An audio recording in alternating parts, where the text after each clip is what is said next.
Welcome back to the thrilling crime-solving journey of Xu Qi'an in the Nightwatcher, Chapter 49. Fear of Losing Face. Xu Tian listened intently as the elder spoke, his brow furrowed in thought. Uncle has found out that in recent days, Chu Li has been on his best behavior. It's likely he received a warning from Chu Xilang and has refrained from any disruptive actions. He spends his days indulging in the company of women, gambling, and frequenting taverns. Additionally, the elder continued, my people have tracked Chu Li entering and exiting an unmarked building. It seems to be a private residence, equipped with a maid, a housekeeper, a doorman, and a woman who's most likely one of his concubines. Xu Qi'an leaned back in his chair, absently drumming his fingers on the table, his mind churning over the implications. Xu Tian, however, stared pensively at the ceiling, deep in thought. After a moment, Xu Pingzi asked, do either of you have any thoughts on this? The brothers exchanged glances, their silence saying more than words. Xu Tian broke the quiet. Students from our academy and those of the Guozijian are not allies. They often look down upon each other. However, if we both pass the provincial exams together, we'll all gather at the same venue. Despite our opposing sects, personal relations can sometimes transcend such boundaries. Xu Tian leaned closer, his voice steady. Though Chu Li has cultivated a rather arrogant reputation and has feuded with many of his classmates at Guozijian, he isn't a fool. Most of those he clashes with come from humble backgrounds, while he enjoyed privileges from his noble lineage. Xu Qi'an absorbed the information calmly, recognizing the subtlety in Chu Li's tactics. Though he appeared recklessly bold, he carefully targeted those he deemed weaker, elevating the complexity of confronting him. As he adjusted his arms over the table, an idea flickered in his mind. Let's keep things straightforward when we deal with him. The more complex our plan, the more room there is for error. Xu Tian shot a sideways glance. Don't interrupt. Let me finish. The allure of Guozijian's beauty, Fu Shang, has captivated Chu Li for some time. Whenever he visits, he makes it a point to seek her out, but he's been unsuccessful. However, if we can draw her into our plans, we may uncover more about him. As Xu Qi'an tapped the table once more, his gaze sharpened. We need to keep things clean and uncomplicated. A complicated plan only invites trouble, especially when we're facing someone like Chu Li. My thoughts are focused, he continued. In matters of crime, simplicity can be a powerful disguise. If we ensure few people are involved and keep the story straightforward, we increase our chances of success. For instance, what if Chu Li were to clash with someone from a higher status? Someone already in conflict with Chu Xilang. Xu Tian fell silent, mulling over the suggestion. See? You're grasping it now. Xu Qi'an waved a hand to interrupt his brother's thoughts, which were undoubtedly swarming with convoluted schemes and clever traps. I propose we disguise ourselves and catch this arrogant noble by surprise. Then make our exit. Xu Pingzi chimed in, finally finding an opportunity to speak. Xu Tian raised an eyebrow. Is it really that simple? Xu Qi'an nodded affirmatively. Simplicity doesn't equate to ineffectiveness. Oftentimes, the most brazen approach can be the most beneficial. After all, once we strike, it's likely Chu Li will panic, wondering who he might have offended recently only to realize it's that scoundrel, Chu Li. Such an incident will raise eyebrows, but it won't matter. It's crucial that when conflict escalates, retaliation is expected. What's important is how it all plays out in the beginning. Xu Tian, possessing a sharp mind, quickly understood the underlying strategy. He stroked his chin, a smirk creeping onto his face. Not bad at all. But what about information gathering? Have we discovered anything concerning Chu Xilang's political enemies? Xu Qi'an took a deep breath, suppressing the urge to let slip all the juicy information at once. I've uncovered who Chu Shilang's main rival in the court is. The room fell silent as Xu Tannian and the elder leaned in. Anticipation palpable. Xu Qi'an smirked before revealing. It's the Minister of Revenue. Minister of Revenue? Xu Tannian gasped, the realization dawning upon him like a summer storm. So that's why Chu Shilang attempted to squeeze more taxes. He's bracing for uncertainty from a direct challenge ahead. Xu Pingzi glanced between them, a hint of skepticism in his eyes. How did you come by this information? A rather charming informant from the Tianjian office filled me in. Xu Qi'an replied cryptically, suppressing a smile as he imagined the delicate bargain struck for such intelligence. As he contemplated further, Xu Qi'an thought to himself, Fu Shang may be naive when it comes to politics, but her alluring presence could open several doors. He was confident that charm could work wonders in their favor. So, what's next? Since it seems we lack concrete details for a robust plan, we should consider our next steps carefully, Xu Tannian suggested. He hesitated. I recommend we visit the Guozijian and probe for more information through Fu Shang. His brother scoffed. You can't mean to suggest I go there, do you? I'm not cut out for the company of women. Yet that's precisely why you should, Xu Qi'an shot back. Your skills in poetry would surely win her favor. I can't just walk into a brothel, Xu Tannian protested, crossing his arms defiantly against the idea. Xu Pingzi chimed in as he noticed their apprehension. If you don't feel comfortable, why don't you send Xu Qi'an instead? The elder snorted at that. What do you take me for? I'm not the type to step foot in those places either. A weighty silence cloaked the room as all three men exchanged uneasy glances. It quickly became clear to them that none of them were willing to brave such a challenge. The underlying fear of losing face hung palpably in the air, a shadow they couldn't shake. Before they could say anything further, the three men all fell into pensive silence, lost in their thoughts about the precarious balance between ambition and reputation. Chapter 50. Throwing tokens into the wine jar. Why does everyone fear losing face? It ties back to an unspoken rule of the inner city. The inner city is unlike the outer city, where nighttime wanderings are permissible. In the inner city, however, where status and reputation reign, it's forbidden to roam the streets after dusk for the safety of the esteemed and influential. Everyone knows the Bureau of Affairs operates at night. This means visiting the bureau not only involves gathering information but also necessitates an overnight stay. This is precisely why Xu Pingzi opposed Xu Qi'an's visit to the bureau. He feared that Xu Qi'an's youthful vigor might lead him astray, tempting him to indulge and risk being teased by the ladies of the night.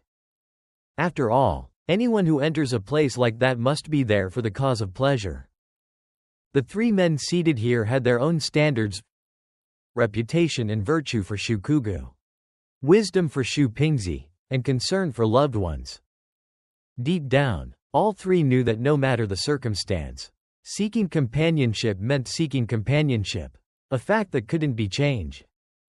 Even though Xu Qi'an had never sought out pleasure in his previous life, he could vividly imagine the embarrassment of doing so and then receiving a phone call from the police to inform his parents about such escapades.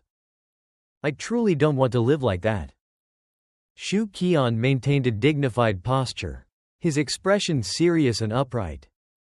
But thoughts of humorous tales from brothels danced through his mind. Once, he recalled a story overheard during a visit to a whorehouse where a court official ventured there and, to his shock, encountered his own son. The two sharing the same bed had led to an exquisitely awkward situation, one that quickly became the talk of the court, echoing even to the ears of the chief constable. In an age where the values of righteousness and reputation were paramount, scuffles like these were nothing short of humiliating. Xu Qi'an glanced at his uncle Xu Erlang and Xu Tannian. inadvertently conjuring an image where Xu Tian cheekily declared, "Oh, Father, you're here too. This lady belongs to me today. And she'll be yours tomorrow. Get lost. Who do you think you are? Old man." "I go first," Xu Erlang shot back. "I'll take her for myself." "You two step aside." Xu Qi'an imagined their bickering and shuddered at the thought. Clearing his throat, he said, "Let's set aside the talk of the Bureau for now. We should continue gathering information. After all, we're not so desperate that we can't manage without visiting the Bureau. We can't be sure we'd even get useful leads from that Miss Fu Hua. Tomorrow we'll reconvene here to compare our findings. If nothing significant arises, then we can contemplate visiting the Bureau then," he concluded. At his words, Xu Tian and Xu Erlang both nodded eagerly. Their spirits lifted. Xu Qi'an thought to himself, "Well, if I must sacrifice myself, I'll visit the Bureau tomorrow night." The following afternoon, Xu Qi'an requested a day off to return to Shu Manor, which was usually bustling but now felt eerily quiet. Many of the maids and servants had left, leaving only old man Zhang by the gate and a few others lingering around. Both Xu Erlang and Xu Tian had yet to return from their errands. Familiar with every nook of the manor, Xu Qi'an headed to Xu Tian's chambers. Inside, he rummaged through drawers until he found a pale blue scholar's robe made of fine fabric, embroidered with cloud patterns in matching thread. After shedding his constable's attire, he slipped into the elegant robe, attaching a quality jade pendant to his waist. He peered into a mirror, assessing his appearance. "It will do," he thought. Though the robustness of his body lacked the elegant charms of nobility, the attire still provided a semblance of grace. "If only I had the handsome face from my previous life, I could dazzle in such garments." He smoothed out the wrinkles of his robe and stepped out, ready to venture into the capital's inner city. The layout of Daifeng's capital could be summarized with the term interwoven. Starting from the palace, one would cross through the imperial city, the inner city, and finally the outer city. Compared to the dense, bustling population of the outer city, the inner city resembled a corporate district where only the affluent thrived. In this era, residents of the inner city held notable ranks and statuses. Unfortunately, his maternal aunt's aspirations of selling their properties in the outer city to move into the inner city remained unfulfilled, largely due to a particular grandson's extravagant spending habits. The journey from Shu Manor to the city gates of the inner city took Xu Qi'an around 3 to 4 hours on foot. Thus, he opted to hire a carriage which deposited him at the nearest gate after an hour. Waving a prepared scroll, he smoothly passed through the inspection. The city guards inspected the carriage with care. Noticing Xu Qi'an carried minimal belongings, their disappointment was palpable. It meant he wasn't coming into the inner city for trade, which equated to lost tax revenue. The streets inside the city were wide and interconnected, lined with trees and surrounded by beautiful homes. The hustle and bustle surpassed that of the outer city, and Xu Qi'an couldn't help but think, "I must bring Xu Lingyue to explore this vibrant world." The contrast to the outer city was stark. He wasn't heading straight to the bureau. It was still too early, and the night's work had yet to commence. After paying the carriage fee, Xu Qi'an wandered aimlessly, soon arriving at a marketplace. He looked up at the street sign, Yongkong Street, a road so spacious that he had never encountered one quite like it before. It must have stretched nearly 200 yards. Its stone pavement extending as far as his eye could see.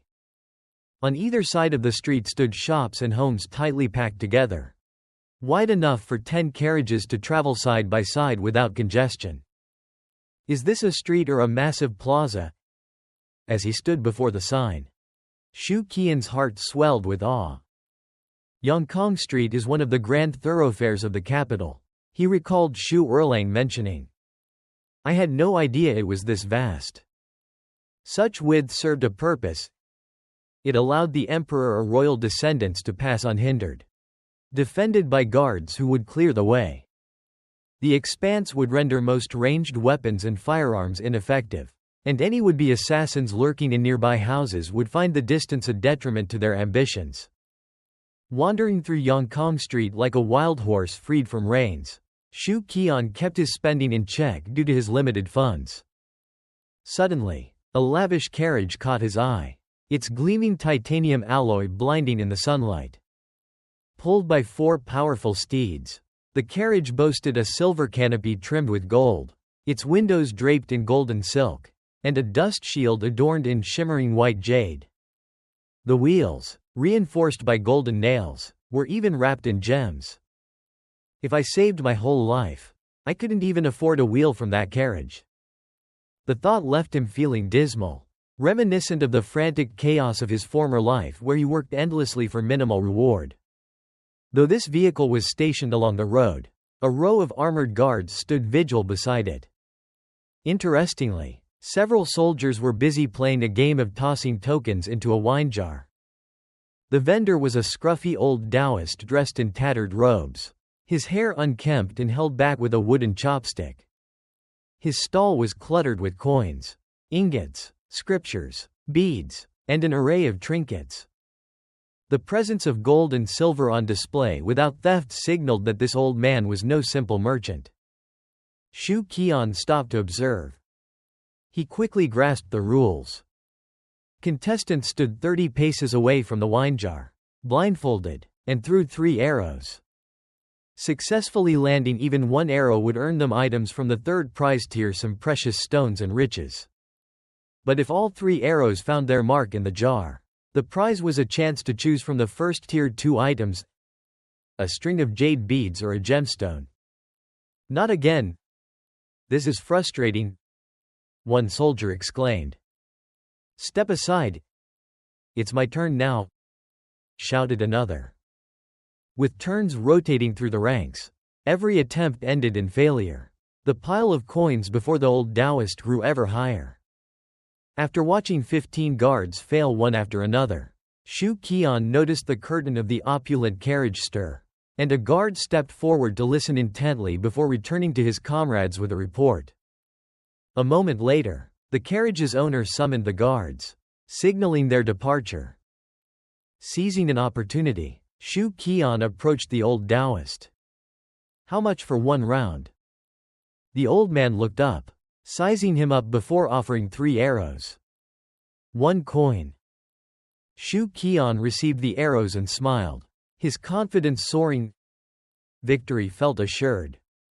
30 steps to the jar wasn't much of a challenge for a refinement stage practitioner like him. However, the twist lay in the blindfold and not being able to see.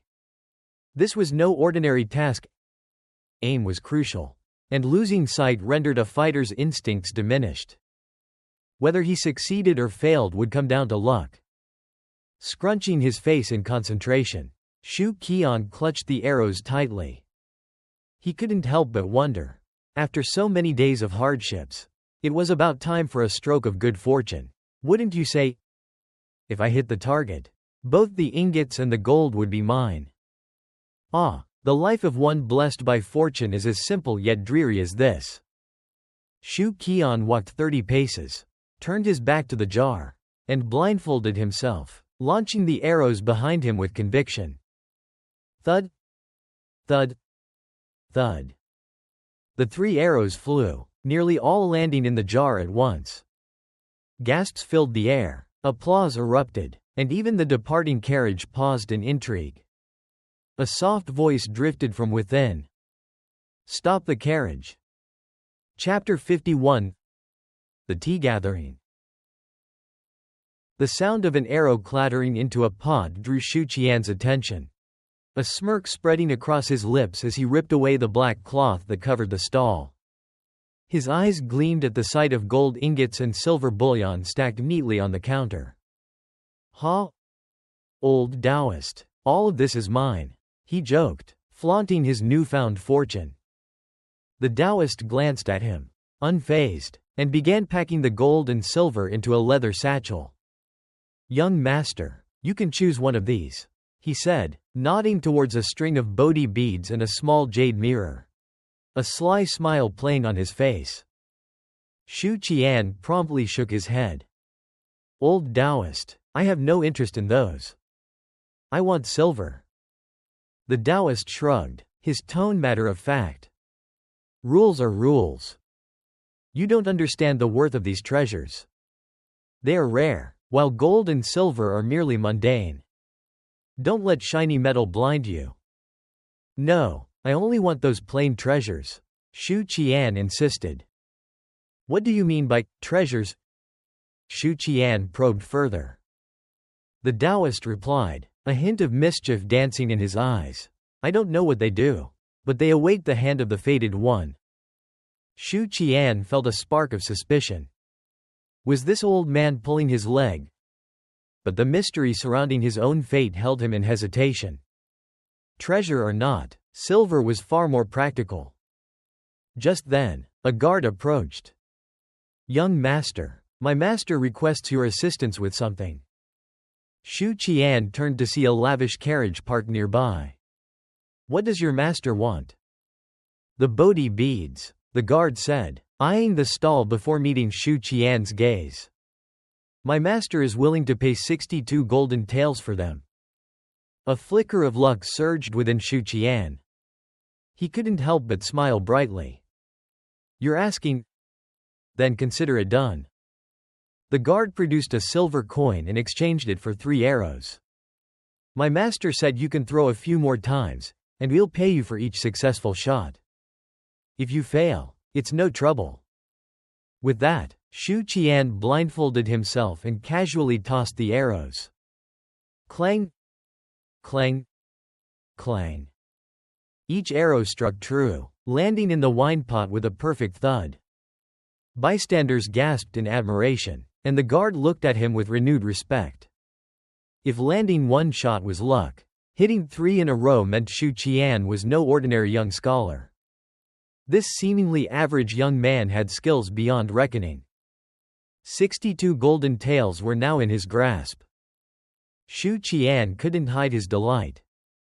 He threw back the black cloth just in time to see the curtain of the carriage fall.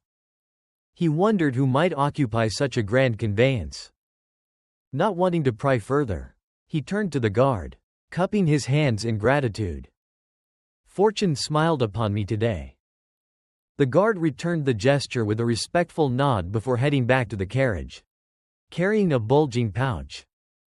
Xu Qi'an took the pouch, snatched the jade mirror from the Taoist stall, and watched as the carriage rolled away, feeling quite pleased with himself.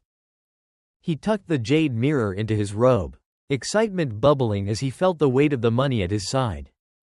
It had to weigh at least 6 or 7 pounds, too heavy to lug around on his waist without risking lookers-on judgment. No, I need to exchange this for a promissory note. Carrying all this coin around would be foolish, he muttered. But when he turned back to the stall, the Taoist had vanished, and the table was empty.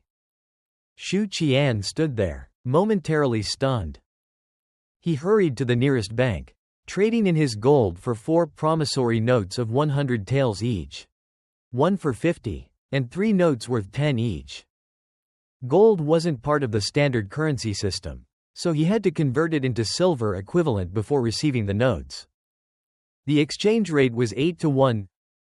60 golden taels equaled 480 taels of silver. 480 taels ought to be enough to rescue a minor courtesan from a low-end brothel, he mused, shaking his head. But it wouldn't be the smartest investment. His mind wandered to the countless courtesans he could entertain for months with that amount. Why pay to free one when he could indulge in the company of many? After all, saving one woman meant taking on the responsibility of her life, and if things went wrong, well, the costs could multiply in ways he wasn't ready for. The truth settled in his current earnings barely covered the expenses of a primary wife, let alone the lavish lifestyle of a rich man capable of keeping multiple lovers. Hence, he had no intentions of rescuing any damsel from a house of pleasure. He'd stick to shared company and avoid the complications that came with commitment. As dusk settled, Xu Qi'an made his way to the renowned Temple of Pleasure located down a narrow alley. Lanterns flickered to life, illuminating the path as carriages filled the street, echoing with lively music and the sweet melodies of performers. He knew the vibrant nightlife had begun. The alley opened into a bustling marketplace. Swirling with the cultural jewels head gleamed from his mentor. Most pleasure houses reached 2 or 3 stories tall, but the Temple of Pleasure stood low, lacking in extravagant height, a reflection of its cultural significance rather than grandiosity. The state-owned temple was a gritty monopoly, a no-go zone for the average citizen seeking light-hearted amusement. Such indulgence required a hefty purse. Entering this temple cost a mere 5 silver taels, the equivalent of several months' earnings for the average person. The fee wasn't merely for the company but a cover charge to access the establishment. Thus, the clientele consisted largely of 3 groups. First, wealthy merchants unafraid to spend. They often indulged in liaisons with the wives of local officials caught in scandal. Second, government officials who frequented the place to drink tea and socialize after hours. For them, it was a hub for networking. Lastly, scholars who enjoyed poetry and discourse, proving easier to entertain than the aforementioned groups and preferred by the courtesans. The courtesans themselves fell into 3 categories. The wives of officials on the run from misfortune, tragic women forced into the shadows of society. Those captured during wars, a grim reminder of the battles long past. And finally, those who willingly became courtesans, trading their freedom for a chance at better living conditions, each making sacrifices worthy of admiration. Learning truly never ends, Xu Qi'an reflected as he arrived at the entrance of the Temple of Pleasure. The name, Ying Mei Pavilion, emblazoned above the door. The entrance was wide open, flanked by lanterns glowing in crimson, with a plum tree in the courtyard bearing buds ready to bloom. A youthful doorman scrutinized him with cautious eyes. "I am Dalu, a scholar from Changchao County, drawn by the fame of the illustrious lady, Miss Fu Huo," Xu Qi'an announced with a respectful bow, adopting the pose of a learned man accustomed to gracing gathered company. Ying Mei Pavilion was home to the celebrated Lady Fu Huo, one of the temple's 12 recognized courtesans, revered for her beauty and skill in music and poetry. 10 taels, please, the doorman replied, his demeanor cool and unyielding. After collecting the fare, he allowed Xu Qi'an to step inside, where laughter and music wafted from within, a sign that the tea gathering had commenced. Since he was let in, it indicated no private parties occupied the courtyard, meaning he was among the casual visitors. 2 options waited inside: private engagement or open company. If the former was the case, Xu Qi'an realized his trip could end in vain. Thanks for listening till the end. If you enjoyed it, don't forget to subscribe so you won't miss the next chapter.